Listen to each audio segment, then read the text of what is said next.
This tutorial on how to use the DC simulation tool in CircuitLab will give you an understanding about how to test a circuit. I will test the power supply tester circuit, but you can most certainly use the information given in this tutorial to test other circuits. In this circuit, we have a power source, resistors, transistors, and potentiometers. We had to make several changes, thus changing the way the current moves through the circuit. The goal of this circuit is to be able to draw 30 amps. I'm going to show you the changes we made first, then go through the simulation. Here are the following changes that we made to the circuit. This Q1, that's 2N222 transistor, we do not have.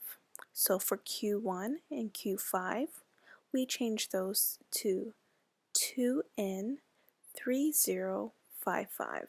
So I will do that on here.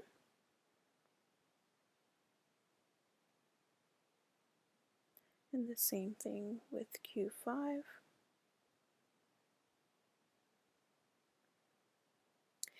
In addition, this potentiometer, that was 35 ohms, we changed it to 2 ohms.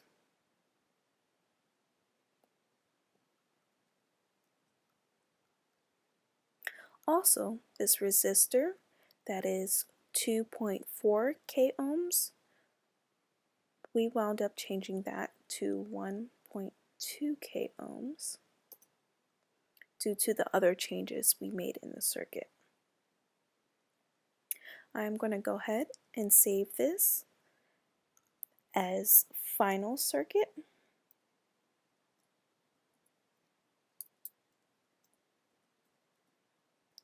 And the reason I'm doing this is to differentiate between the original circuit and this circuit to show that we're able to draw 30 amps.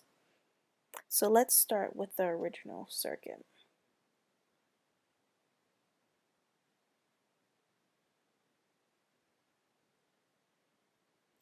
Open that back up.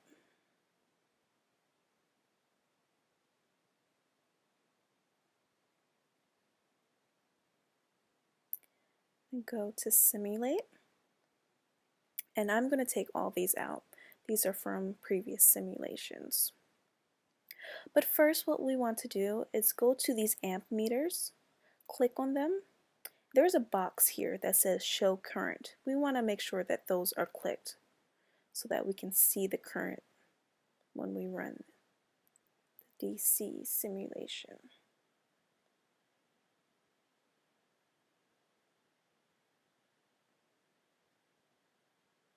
Okay, all my amp meters have that box checked, so you see that they are all reading numbers. Now the first thing we want to make sure is when we're trying to find the max amperage of a circuit, we have to turn all our potentiometers to 0.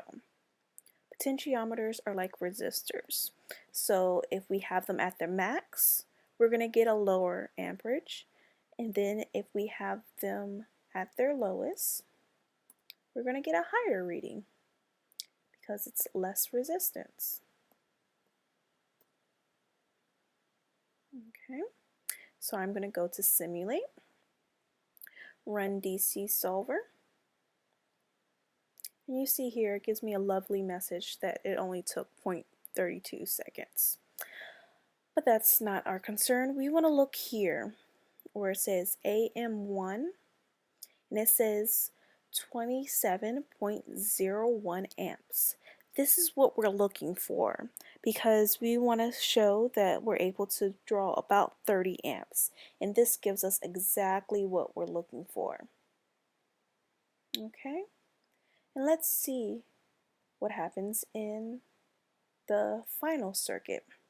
Again, the same thing we want to do. We want to go to the amp meters and make sure that we're able to see the current just by looking at them. That's one thing I like about the DC simulation is that you don't have to put in all kind of different parameters like in the DC suite. So let's click Run DC Solver. And you see here that we have really low numbers. That's because we didn't go in and put these to 0. So we're going to go ahead and do that.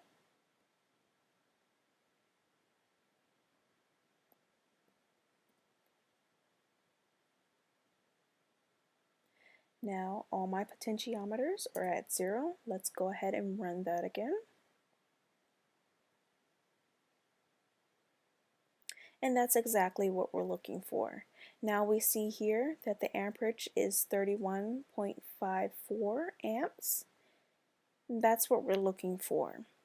So it's a little higher than the original, but like I said before, we had to do some changes with the transistors that we did not have, as well as we changed some resistors to kind of even that out.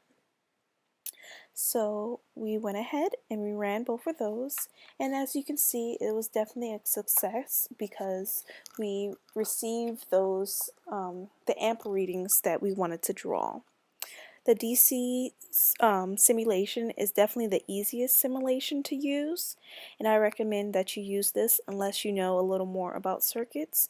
And I hope this tutorial was helpful with using the simulation tool in CircuitLab.